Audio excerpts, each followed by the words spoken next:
They manipulate through emotion. They win when you react. But there's a rule older than psychology itself.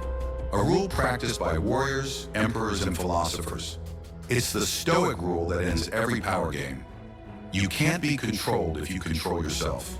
In the next 20 minutes, you'll learn how this one principle dismantles every form of emotional manipulation. Quietly, permanently. Rule 1, the gap of response. Between stimulus and response, there's a gap. In that gap lies your freedom. Manipulators depend on reflex, the instant spark of anger or defense. But if you train yourself to pause 3 seconds before reacting, the entire power dynamic reverses. You step from impulse to intelligence. That's Stoicism in motion. Calm as a weapon. Rule 2, detach from outcome. You can't manipulate someone who doesn't need your approval.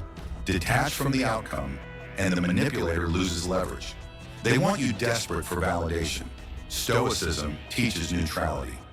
Say to yourself, I prefer this result, but I don't depend on it. That sentence ends half of life's anxiety. Rule 3, master the internal narrative. Every manipulator tells you a story where they're in control. Rewrite the script inside your head. Instead of, they embarrassed me, say, I observed their insecurity. Language shapes perception. Perception dictates emotion. Change the phrasing, and the same event becomes data instead of drama. Rule 4, control what you can, ignore what you can't. Epictetus said it 2,000 years ago. Some things are up to us, some are not. The manipulator's trap is making you fight battles you can't win. Opinions, rumors, image.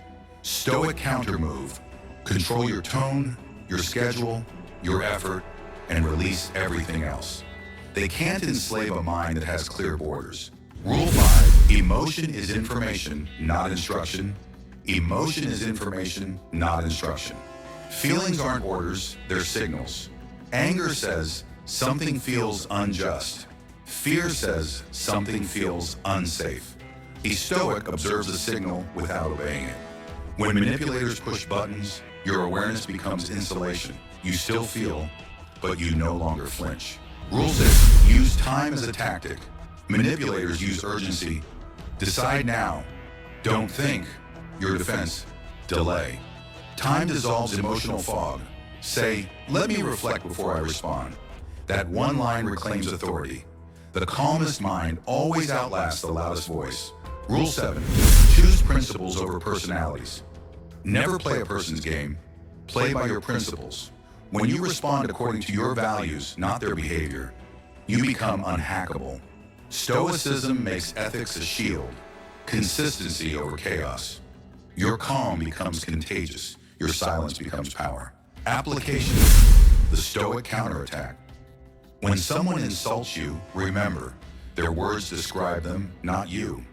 When they guilt trip you, ask, does this align with my duty or their desire? When they threaten withdrawal, answer with stillness. They can't control a person who isn't performing for approval. That's the Stoic Counterattack. Quiet dignity. Reflection, the unshakable mind. True power isn't dominance, it's stability. The manipulator spends energy bending others. The Stoic conserves energy by mastering self. When you stop reacting, people start revealing themselves. And that's how you win every invisible war. Conclusion, this is how Stoicism breaks manipulation. Not by fighting, but by refusing the invitation to chaos. If you're building an unshakable mind, subscribe to Dark Mind 999. Next week, we'll uncover the Banned Brain Hacks and Banned Psychology Hack series. Stay calm, stay sharp, and remember, control yourself and no one else can.